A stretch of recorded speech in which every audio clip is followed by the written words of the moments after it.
الحمد لله رب العالمين والصلاة والسلام على سيد الأنبياء والمرسلين وعلى صحبه ومن تبعهم بإحسان إلى يوم الدين وبعد یہ جو باب ہے یہ باب المساجد ہم پڑھ رہے ہیں، اور اس میں خاص طور پہ جو تذکرہ ہے کہ مساجد کو کس طرح کا ہونا چاہیے، اور پھر مساجد جو ہے ان کے اوپر قبر بنانے کے حوالے سے جو بات تھی پچھلی حدیث میں ہم پڑھ چکے ہیں کہ ابو ہریرہ رضی اللہ تعالیٰ عنہ بیان کرتے ہیں کہ رسول اللہ صلی اللہ علیہ وسلم نے فرمایا تھا قاتل اللہ الیہود اتخذوا قبور انبیائہم مساجد، کہ اللہ تعالیٰ یہودیوں کو قتل کرے کہ انہوں نے اپنے نبیوں کی قبروں کو سجدہ گاہ بنا لیا۔ وہ بخاری مسلم کی روایت تھی، تو یہ بھی حدیث بخاری مسلم سے ہی ہے۔ عائشہ رضی اللہ تعالیٰ عنہ بیان کرتی ہیں کانوا اذا مات فیہم الرجل الصالح، کہ جب ان لوگوں کا یہ حال تھا کہ جب ان میں کوئی نیک آدمی فوت ہو جاتا، بنو علی قبرہ مسجدہ، تو وہ اس نیک آدمی کی قبر پر مسجد بنا دیتے۔ وفیہ، اور اسی روایت میں ہے اولئک شرار الخلق، کہ یہ لوگوں میں سے، مخلوق میں سے سب سے برے ہیں، یعنی اللہ کے ہاں بدترین مخلوق ہیں جو قبر کے اوپر مسجد بنا لیتے ہیں۔ تو یہ حدیث ہمارے پاس بہت سے مسائل اس سے اخذ ہوتے ہیں، انشاءاللہ ابھی ہم ون بائی ون ان کو دیکھ لیتے ہیں۔ میں پھر ایک دفعہ ٹرانسلیٹ کرتا ہوں۔ وَلَهُمَا مِنْ حَدِيثِ عائشہ رضی اللہ عنہا، اور بخاری مسلم میں ہی یہ لہما کی جو ضمیر ہے وہ پیچھے لوٹ رہی ہے، پچھلی حدیث میں متفق علیہ تھا۔ تو عائشہ رضی اللہ تعالیٰ عنہ کی حدیث کیا ہے؟ کانوا اذا مات فیہم الرجل الصالح، کہ جب ان میں سے، یعنی پیچھے یہودیوں کا تذکرہ تھا، یعنی جو مسلم کے اندر اضافہ بھی تھا کہ قاتل اللہ الیہود والنصارى، کہ اللہ تعالیٰ یہودیوں کو بھی قتل کرے اور عیسائیوں کو بھی قتل کرے۔ اتخذوا قبور انبیائہم مساجدہ، کہ انہوں نے اپنے نبیوں کی قبروں کو سجدہ گاہ بنا لیا۔ تو انہی کا تذکرہ ہے کانوا اذا مات فیہم، وہ تھے جب ان میں کوئی فوت ہو جاتا، الرجل الصالح، نیک آدمی، بنو علی قبرہ مسجدہ، تو وہ اس کی قبر پر مسجد بنا لیتے۔ وفیہ، اور اس میں یہ بھی ہے اولئک شرار الخلق، یہ لوگوں میں سے، مخلوق میں سے سب سے برے ہیں، یعنی اللہ کے ہاں بہت برے ہیں۔ یہ حدیث ہے ہمارے پاس، اس میں سے بہت سے فوائد اخذ ہوتے ہیں۔ ایک فائدہ تو یہ ہے کہ شرک جو ہے بہت بڑا گناہ ہے، اتنا بڑا گناہ ہے کہ اس کی طرف جانے والے جو دروازے ہیں وہ بھی شریعت بند کر دیتی ہے، اور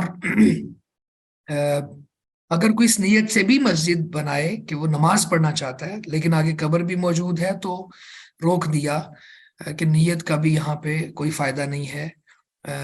شریعت اتنی محتاط ہے شرک کے حوالے سے۔ اور دوسرا یہ ہے کہ قبروں پر جو مسجدیں بناتے ہیں ان کو بدترین لوگ کہا گیا، ٹھیک ہے، یعنی ایک تو یہ بات پچھلی حدیث کے فوائد میں گزر چکی تھی نا کہ قبر پر مسجد نہیں بنا سکتے۔ اس میں نے کہا تھا کہ اگر پہلے قبر ہے تو پھر بعد میں مسجد بنی ہے تو مسجد کو کہیں اور شفٹ کرنا ہوگا، اور پہلے مسجد تھی تو بعد میں قبر بنائی ہے تو بنانی نہیں چاہیے، اگر بنا لیا تو قبر کو کہیں اور شفٹ کرے۔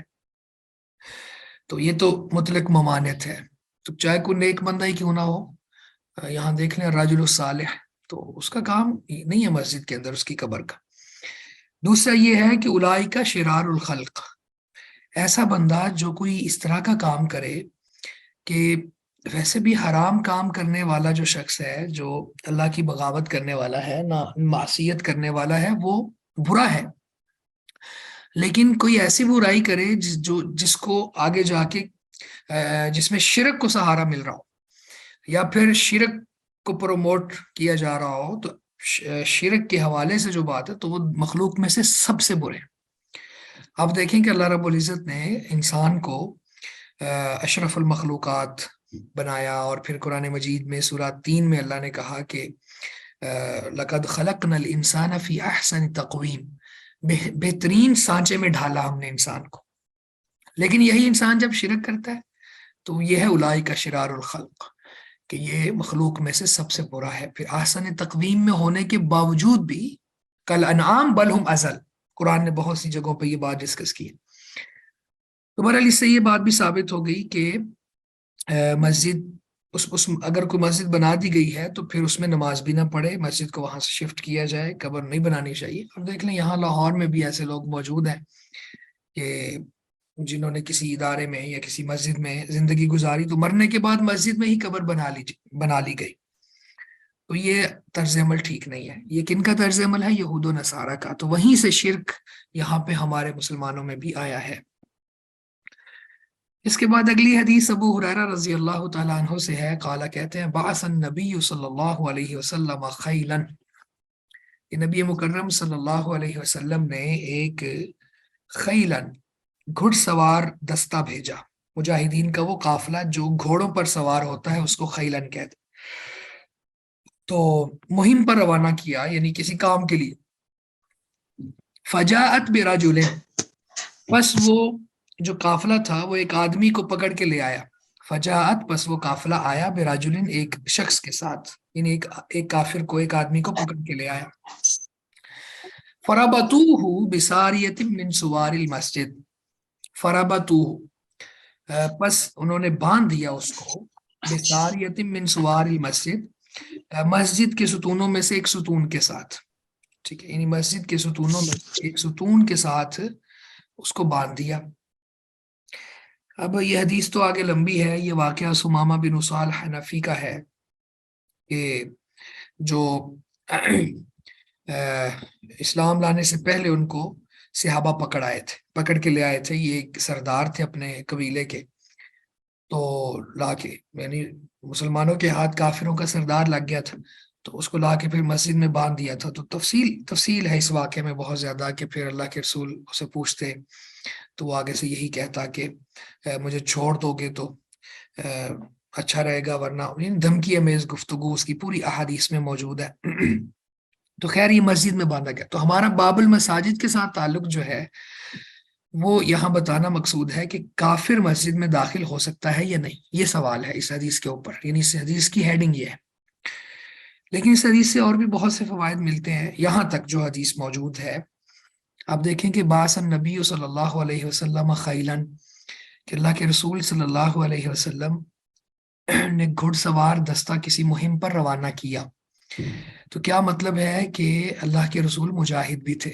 سبحان اللہ، آپ صرف ایک معلم نہیں تھے یا پھر لوگوں کو تعلیم دینے والے نہیں تھے، یا تو ایک بہت خوبصورت اور بہت ہی اعلیٰ کمال کے اوصاف کے حامل مجاہد بھی تھے.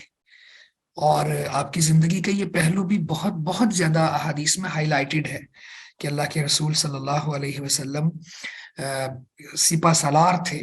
ٹھیک ہے، چیف آف آرمی سٹاف تھے. آپ کی یہ حیثیت موجود ہے، اور بلکہ علماء نے اس حیثیت کو قلم بند کیا ہے اور وہ ساری احادیث جمع کی ہے جس میں اللہ کے رسول صلی اللہ علیہ وسلم کی عسکری بصیرت کے واقعات ہیں.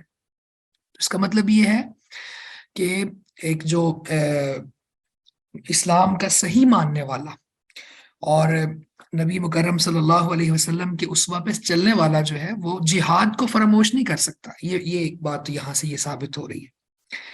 اور جہاد غلبہ اسلام کی تحریک کا نام ہے. ٹھیک ہے، اعلاء کلمت اللہ کے لیے اپنی جان کی بازی لگانے کا نام ہے، بہت زیادہ اپنے آپ کو کھپا دینے کا نام ہے. تو بہرحال ایک بات یہاں سے یہ ثابت ہوئی. اور دوسرا یہ ہے کہ وہ پھر قافلہ جس کو لے کے آئے وہ سمامہ بن اسال تھے، اور اس وقت وہ کافر تھے، تو ان کو لا کے مسجد کے ستونوں میں سے ایک ستون کے ساتھ باندھ دیا. تو اب یہ حدیث دلیل ہے اس بات کی کہ کافر مسجد میں آ سکتا ہے، لیکن ایک شرط ہے. وہ شرط یہ ہے کہ کافر صرف مسجد میں آ کے یا تو توہین کے لیے نہ آئے، یا پھر صرف تصاویر اور یہ جو ہوتی ہے نا، مطلب فوٹوگرافی کے لیے، جیسے ہماری یہ مسجد بادشاہی مسجد ہے، وہاں پہ لوگ آ جاتے ہیں اور صرف اس کو ایک پکنک پوائنٹ بنا لیا ہے، اور یہاں پہ آ کے پھر وہ حیا باختگی کا مظاہرہ بھی ہوتا ہے. یعنی جو کافر خواتین ہیں وہ آتی ہیں تو ان کی جو ڈریسنگ ہے، کیونکہ اب تو مسلمان بھی اسی طرح پہنتے ہیں. تو بہرحال یہ تو اس انداز میں نہیں آیا جا سکتا. تو باقی کسی مصلحت کے لیے آنا چاہے آ سکتے ہیں، جیسے صحابہ نے باندھنے کے لیے بطور جیل اس کو استعمال کیا جا سکتا ہے۔ تو مسجد صرف نماز کے لیے نہیں ہوتی، اس کے اور بھی کئی مقاصد ہیں۔ اسی طرح پھر کوئی باہر طوفان ہے، فقہا نے بحث کی ہے کہ کوئی طوفان ہے، اس کی جان کو خطرہ ہے کافر کی، تو پھر بھی وہ مسجد میں آ سکتا ہے۔ لیکن مسجد میں صرف وہ پکنک منانے کے لیے یا پھر مسجد کی توہین کرنے کے لیے اس کو داخلے کی اجازت نہیں دی جا سکتی۔ اس کے بعد اگلی جو ابو ہریرہ رضی اللہ تعالیٰ عنہ صحیح حدیث ہے کہ ان عمر رضی اللہ عنہ مر بحسان ینشد فی المسجد، کہ عمر رضی اللہ تعالیٰ عنہ حسان بن ثابت رضی اللہ تعالیٰ عنہ کے پاس سے گزرے، ینشد فی المسجد، جو مسجد میں نشید پڑھ رہے تھے۔ یعنی حسان کے پاس سے حضرت عمر گزرے تو حسان کیا پڑھ رہے تھے؟ نشید، ینشد فی المسجد، نشید یعنی شعر پڑھنا۔ فلاحظ الیہ، تو فلاحظ الیہ کا معنی کیا ہے کہ انہوں نے انہیں ملاحظہ کیا، یعنی اردو میں اگر ہم ترجمہ کریں تو یہ ہوگا، اور اگر اس کی باریکی میں جائیں اس کا مطلب یہ ہے کہ کن اکھیوں سے دیکھنا، تنقیدی نگاہوں سے دیکھنا، یا تیز نظروں سے گھورنا، یہ ہے فلاحظ الیہ۔ سبحان اللہ، عمر رضی اللہ تعالیٰ عنہ نے ان کو ایسے تھوڑا سا نا فیل کروایا، اس انداز میں دیکھا۔ فقال، تو حسان کہنے لگے، وہ بھی اللہ کے نبی صلی اللہ علیہ وسلم کے صحابی تھے، کہنے لگے قد کنت انشد فیہ، یقیناً میں مسجد میں شعر پڑھا کرتا تھا، نشید پڑھا کرتا تھا، وفیہ من هو خیر منک، اور اس میں وہ موجود ہوتے تھے جو تم سے زیادہ بہتر تھے۔ یعنی یہ مائک آف کریں، کیمرہ بھی آف کریں۔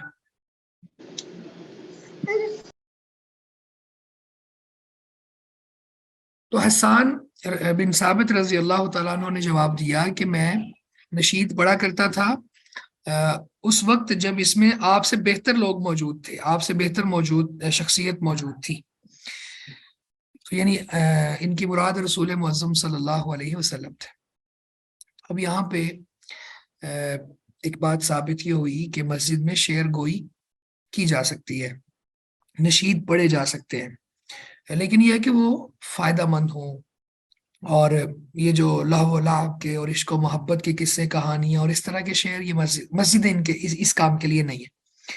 لیکن جہادی اشعار، نبی مکرم صلی اللہ علیہ وسلم کی نعت، ٹھیک ہے، وہ نعت جس کے الفاظ بہت نپے تلے ہوں اور اس میں کوئی شرک کی آمیزش بھی نہ ہو، یا کوئی اور موٹیویشنل جو اشعار ہوتے ہیں، جیسے انسان کو وقت کی قدر سکھلانے کے لیے یا اس کو آخرت یاد دلانے کے لیے، تو یہ نعت، نشید، نظم، ٹھیک ہے، یہ پڑھی جا سکتے ہیں۔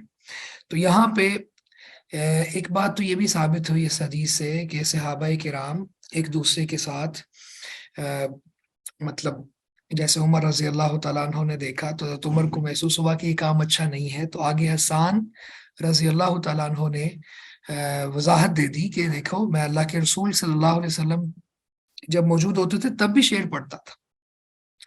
اچھا، دوسری بات آپ یہ دیکھیں کہ آج کل جو صحابہ پہ تان کرنے والے لوگ ہیں، کچھ انجینئرز اس میں لگے ہوئے ہیں، جو کہتے ہیں جی کہ فلاں صحابی نے فلاں کے ساتھ یہ کیا، فلاں نے فلاں کے ساتھ یہ کیا، تو ان کو یہ سمجھ لینا چاہیے کہ وہ ایک ہی کیلیبر کے لوگ تھے، یعنی ایک ہی دور میں تھے اور سب صحابہ تھے۔ اگر ان کی کوئی بات آپس میں ایک دوسرے کے ساتھ کرتے ہوئے ہمیں یوں لگتا ہے کہ یہ بات نہیں اچھی تھی، تو یہ ہمیں لگتا ہے، یہ اس وقت تو وہ سارے برابر تھے نا، بطور صحابی سب برابر تھے، باقی فضیلت میں کوئی اوپر نیچے ہوتا ہی ہے، جیسے آج بھی ہم سارے برابر ہوتے ہیں۔ تو اس کی مثال آپ یوں لیں کہ والدین ہیں، میاں بیوی ہیں، وہ ایک ہی وہ اس میں ہے زاویے میں، لیکن اولاد وہ نیچے ہے، تو اب اولاد اٹھ کے تان شروع کر دے تو یہ غلط ہے۔ ہوا یہ کہ صحابہ کرام کی آپس میں جو کچھ گفتگو اس طرح کی ہے اور جس میں کوئی قباحت بھی نہیں ہے، اس کو بنیاد بنا کے پھر بعد والوں نے اٹھ کے سمجھا کہ یہ توہین ہے، شاید یہ ایک دوسرے کے ساتھ لڑائی ہے، نہیں، ایسی بات نہیں۔ تو یہاں پہ وہ ایک دوسرے کو وضاحت دیتے تھے، ایک دوسرے کے ساتھ گفتگو کر سکتے تھے اور دلائل بھی دے سکتے تھے، جیسے ابو بکر عمر رضی اللہ عنہما کے بارے میں آتا ہے کہ ایک یہ جو سورہ حجرات کی آیات نازل ہوئی نا کہ یا ایھا الذین آمنوا لا ترفعوا اصواتکم فوق صوت النبی، تو اس وقت بھی وہ ایک قافلے کا امیر بنانے کے حوالے سے ان میں اختلاف تھا، کوئی ایک کی رائے دے رہا تھا، کوئی دوسری. تو ایسا ممکن ہے. اور پھر اب جب صحابہ کو اللہ رب العزت نے یہ کہہ دیا کہ اللہ ان سے راضی ہے، وہ اللہ سے راضی ہیں، اور ان سب کے بارے میں ایک امت مسلمہ کا اجماع ہو گیا کہ وہ سارے ہی سارے عادل ہیں، تو پھر یہاں پہ کوئی بندہ اٹھ کے وہاں کی چیزوں کو ہائی لائٹ کر کے امت میں انتشار کیوں پیدا کرتا ہے؟ ٹھیک ہے، تو یہ آپ سمجھیں. تو حضرت عمر رضی اللہ تعالیٰ عنہ خطبہ دے رہے تھے، تو ایک عورت نے کہہ دیا کہ پہلے یہ بتائیں آپ کے حق مہر کی لیمیٹیشنز کیوں مقرر کی ہیں آپ نے. تو وہ سمجھنے کا دور تھا، ایک دوسرے کے ساتھ وہ ایک ہی زاویے میں تھے سب لوگ. تو حضرت عمر نے پھر کہا کہ اپنی جو بھی دلیل تھی دی، تو اس عورت نے کہا کہ اللہ، ہم آپ کی بات مانیں یا اللہ کی کتاب کی بات مانیں. تو اللہ تو قرآن مجید میں کہتا ہے کہ اگر تم ان عورتوں کو قنطار دے دو، آتیتم احداہن قنطارا فلا تأخذوا منہ شیئا، کہ اگر سونا اور یعنی خزانہ بھی دے دو ان کو تو واپس نہ لو، تو حق مہر کی تو لیمٹس نہیں ہے.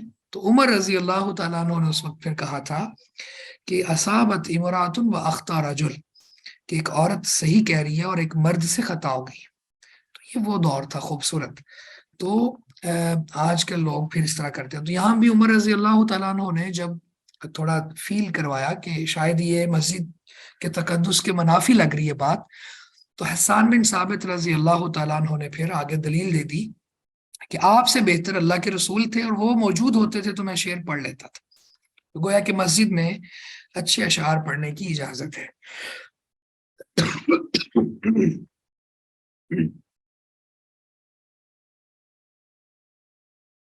اسی طرح آگے مسجد میں گمشدہ چیز کے اعلان کے حوالے سے بات ہے، اور بڑی ہی یہ سخت بات ہے، کیونکہ مسجد میں گمشدہ چیز کا اعلان نہیں کیا جا سکتا، کیونکہ مسجدیں اس لیے نہیں ہیں. ابو ہریرہ رضی اللہ تعالیٰ عنہ بیان کرتے ہیں کہ رسول اللہ صلی اللہ علیہ وسلم نے فرمایا، من سمع رجلا ينشد ضالة في المسجد، من سمع رجلا، جو کوئی کسی آدمی کو سنے، ینشدو، یہاں ینشدو جو ہے یہ اعلان کے بارے میں ہے، اعلان کے بارے میں، تو وہ اعلان کر رہا ہو ضالتاً گم شدہ چیز کا فی المسجد، مسجد میں، فلیقل، تو پس چاہیے کہ وہ کہے.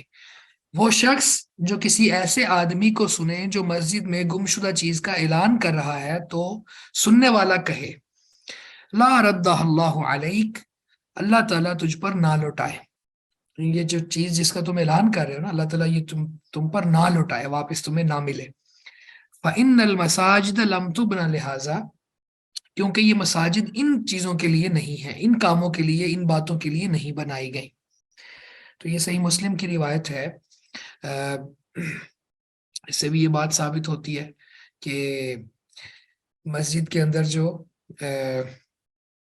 گم شدہ چیز کا اعلان نہیں کیا جا سکتا، کیونکہ مسجد پھر یہ مذاق ہی بن جائے گی. مسجد کی سپیکرز کے اندر سے پھر اناؤنسمنٹ یہی ہوتی رہے گی، فلاں کی چیز گم ہوگی، فلاں کی چیز گم ہوگی، فلاں کی چیز گم ہو گئی، اور ہر نماز کے وقت بھی یہی اعلان سننے کو ملے گا، یہ فلاں گم ہو گیا، یہ کسی کو ملا ہے. تو یہ دنیا داری کے کام ہے.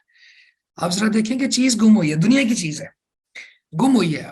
شریعت کہتی ہے کہ اپنے مال کی حفاظت کرو، ٹھیک ہے. اس کے باوجود یہاں مسجد میں اجازت نہیں دی جا رہی. کیوں نہیں دی جا رہی؟ کہ مسجد اللہ کا گھر ہے اور یہ عبادت کی جگہ ہے، اور اس کو دنیا داری کے ساتھ منسلک نہیں کیا جا سکتا. تو اس لیے فرمایا کہ وہ کہے، لا ردہ اللہ علیک، اللہ تعالیٰ تجھ پر نہ لوٹائے. فإن المساجد لم تبن لہذا، مسجدیں جو ہیں اس کام کے لیے نہیں بنائی گئی. اچھا، اس کا مطلب یہ ہوا کہ جو اللہ کے رسول صلی اللہ علیہ وسلم نے ہمیں جہاں اجازت دے دی ہے وہاں بد دعا دینا یہ مباح ہے، جائز ہے، اور ایسا کہنا چاہیے کیونکہ اللہ کے رسول نے اجازت دی ہے. اس کے علاوہ بد دعاؤں سے اجتناب کرنا چاہیے، بد دعا نہیں دینی چاہیے. اور دوسرا یہ ہے کہ اگر کوئی مسجد میں چیز پڑی ہوئی ملے تو پھر بتایا جا سکتا ہے لوگوں کو کہ یہ چیز موجود تھی، اگر کسی کی ہے تو وہ لے لے، جیسے کہتے ہیں نا نشانی بتا کے لے لے. تو یہ دوسری سینس ہے، مختلف ہے بالکل. اس سے کیا ہوتا ہے کہ مسجد کے اندر ہی جو شخص کوئی چیز بھول چکا ہے تو وہ وہاں پہ اس کو مل جائے گی، لیکن جو اگر اس طرح کی اجازت دے دی جاتی کہ گم شدہ چیزوں کا اعلان مسجد میں شروع کر دو، تو وہ پھر پورا محلہ پورا گاؤں بس اسی کام میں لگا رہتا کہ مسجد، آج کل تو بڑی عجیب باتیں ہیں کہ بعض کبھی کسی گاؤں یا دیہات میں جانے کا موقع ملے تو وہاں پہ یہ سننے میں آتا ہے مسجد کے اسپیکر سے اعلان ہو رہا ہوتا ہے جی فلاں کی دکان پہ سبزی آ گئی ہے، خرید لیں آ کے، فلاں جگہ پہ یہ کپڑے بیچنے والا پہنچ چکا ہے، وہاں سے آ کے خرید لیں۔ تو یہ بالکل ٹھیک نہیں ہے، اگلی حدیث بھی آ رہی ہے وہ بھی اس کے ساتھ ملا لیں، تو یہ مساجد کے تقدس کے خلاف ہے۔ اسی طرح ابو ہریرہ رضی اللہ تعالیٰ عنہ سے مروی ہے کہ ان رسول اللہ صلی اللہ علیہ وسلم قال، بے شک نبی مکرم صلی اللہ علیہ وسلم نے فرمایا، اذا رأيتم من يبيع او يبتاع في المسجد، کہ اذا رأيتم جب تم دیکھو، من اس شخص کو، یبیع جو کچھ بیچ رہا ہو، او یبتاع یا کچھ خرید رہا ہو، فی المسجد مسجد میں، فقولو تو کہو، لا اربح اللہ تجارتک، کہ اللہ تیری خرید و فروخت میں نفع نہ دے، برکت نہ ڈالے، فائدہ نہ دے۔ رواہ النسائی و ترمذی و حسنہ، امام نسائی نے اور امام ترمذی نے اس کو بیان کیا ہے، اور امام ترمذی نے اس کو حسن بھی قرار دیا ہے۔ تو جو کوئی خریدے یا بیچے، تو خرید و فروخت بھی مسجد میں جائز نہیں ہے، یعنی بیع اور شراء بھی اس کو کہتے ہیں، خرید و فروخت بھی کہتے ہیں، بزنس میٹرز کہہ لیں آپ، مسجد میں ڈسکس کرنا، نماز سلام پھیرنے کے بعد ساتھ والے کے ساتھ گفتگو شروع کر دینا بزنس کے حوالے سے، دنیا کے حوالے سے۔ مسند احمد کی روایت بھی اس بارے میں ہے کہ دنیا کی باتیں مسجد میں منع ہے۔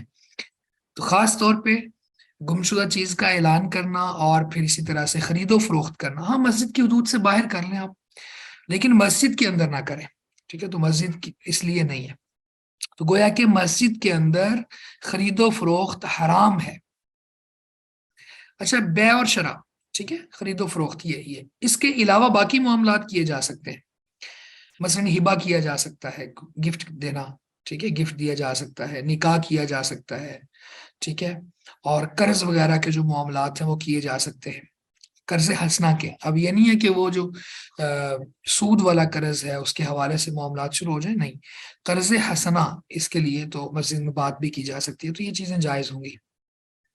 لیکن یہ خرید و فروخت وہاں بیٹھ کے، مطلب خرید و فروخت کا مطلب کوئی یہ نہ سمجھ لے کہ کوئی چیز دے رہا ہے اور دوسرا پیسے دے کے خرید رہا ہے، نہیں، خرید و فروخت کے حوالے سے کوئی بات کرنا اور کوئی آگے پلان کرنا، اور اسی طرح سے یہ کہہ دینا کہ تم مسجد سے نکلتے ہیں تو میں تمہیں دے دیتا ہوں، بات ہی باہر شروع کرو آپ، ٹھیک ہے؟ تو مسجدیں اس لیے نہیں ہے۔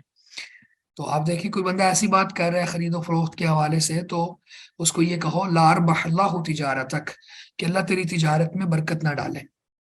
اصل میں پیسے معنی نہیں رکھتے، ان کی تعداد اور ان کی چیزیں معنی نہیں رکھتی، اصل چیز ہے برکت۔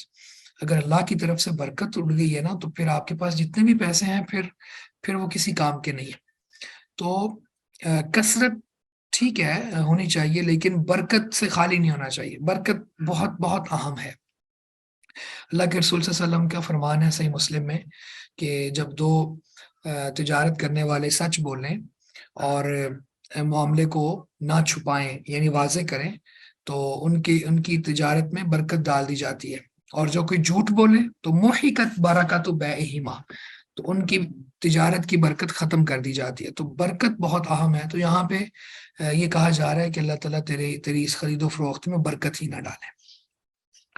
اسی طرح مسجد میں حدود قائم کی جا سکتی ہیں یا نہیں، یہ حکیم بن حزام رضی اللہ عنہ کی روایت ہے، قال رسول اللہ صلی اللہ علیہ وسلم، اللہ کے رسول صلی اللہ علیہ وسلم نے فرمایا، لا تقام الحدود فی المساجد، مساجد میں حدود قائم نہیں کی جائیں گی۔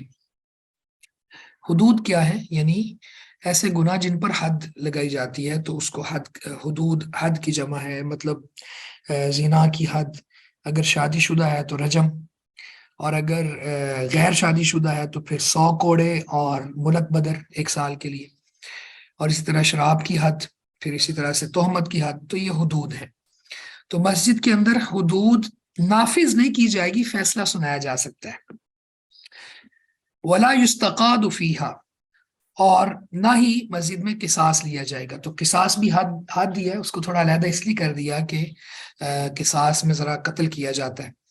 تو مسجد میں حدود بھی قائم نہیں ہوں گی، اور ولا یستقاد فیہا، نہ ہی اس میں مسجد میں قصاص لیا جائے گا. رواہ احمد و ابو داود بسند ضعیف. ابو داود اور احمد وغیرہ نے اس کو بیان کیا ہے، سند اس کی ضعیف ہے کیونکہ اس کی سند میں محمد بن عبداللہ ایک راوی ہے. لیکن یہ معنی ٹھیک ہے. معنی اس لیے ٹھیک ہے کہ حدود اور قصاص کا جو فیصلہ ہے وہ مسجد میں کیا جا سکتا ہے، لیکن مسجد کا تقدس اس بات کا تقاضا کرتا ہے کہ یہاں پہ حد نہ لگائی جائے. اب رجم کی حد مسجد میں لگائیں گے تو زمین میں گاڑنے کے بعد پتھر پھینکے جائیں گے، تو یہ ایک عقلی دلیل بھی ہے کہ مسجد اس لیے نہیں ہے. اور مسجد میں کوڑے لگانا، پھر آہ و بکا ہونا، ٹھیک ہے. اسی طرح سے پھر مسجد میں قصاصاً قتل کر دینا، جلاد آئے اور مسجد میں کسی کا سر اتار دے.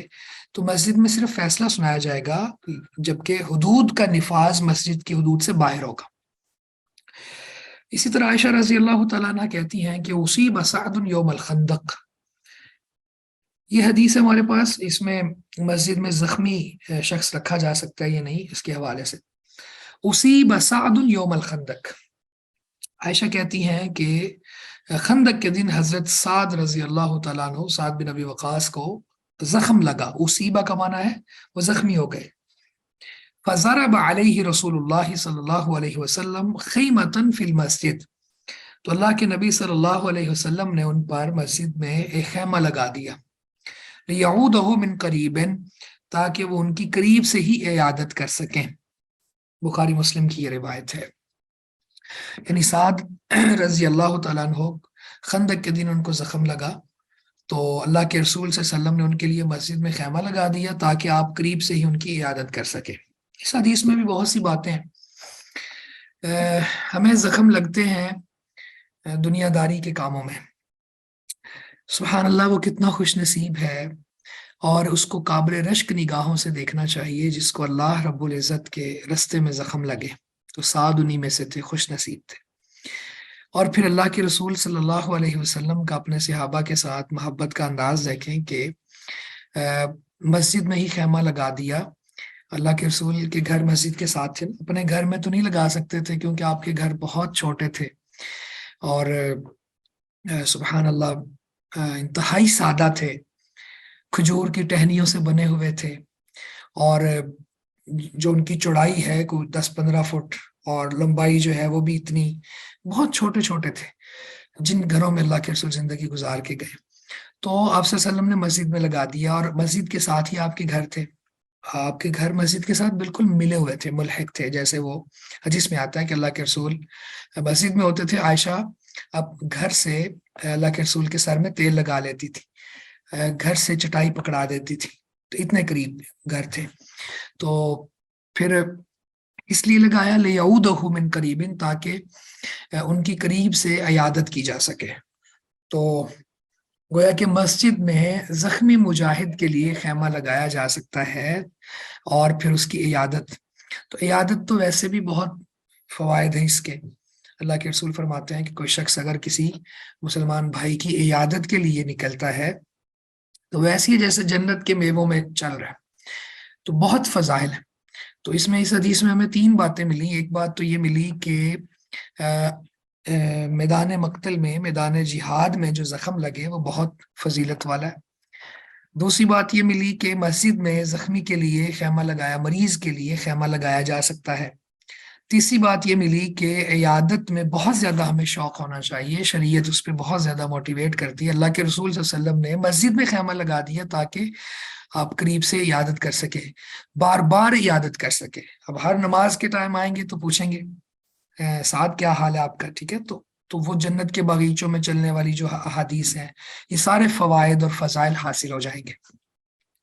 تو ہمیں بھی یہ طرز عمل اپنانا چاہیے عیادت کا. بہرحال یہاں پہ ہمارے جو باب سے متعلق بات تھی وہ یہ ہے کہ مسجد میں خیمہ لگانا کسی زخمی کے لیے جائز ہے. اسی طرح عائشہ رضی اللہ تعالیٰ عنہ ہی کہتی ہیں رأیت رسول اللہ صلی اللہ علیہ وسلم یسترنی، میں نے رسول اللہ صلی اللہ علیہ وسلم کو دیکھا آپ مجھے اوٹ میں لے رہے تھے، چھپا رہے تھے، وانا انظر الی الحبشاتی، اور میں حبشیوں کو دیکھ رہی تھی، یلعبون فی المسجد، جو مسجد میں کھیل رہے تھے۔ یلعبون کا یہاں معنی کیا ہے؟ جنگی مشقوں کے لیے، ٹھیک ہے، یعنی اس حدیث کو جب ہم ٹائٹل دیں تو ہم یوں دے سکتے ہیں کہ مسجد میں جہادی تدریبات یا جہادی کھیلوں کا حکم۔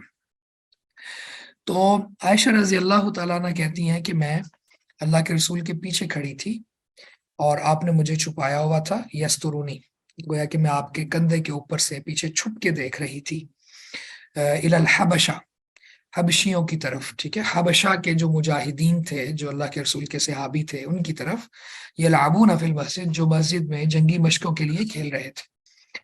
تو اس حدیث میں بھی بہت سی باتیں، اصل میں یہ حدیث جو ہے نا آگے تفصیلاً یہ عید کے ایام ہے، تو عید کے دنوں میں کھیل تو بہت کھیلے جاتے ہیں، تو اگر کوئی جہادی کھیل ہو تو سبحان اللہ، اس سے بڑھ کے کیا ہے پھر۔ اور اسی طرح پھر یہ بھی ثابت ہو گیا کہ مسجد کے اندر کوئی جہادی مشق کرنا یہ جائز ہے۔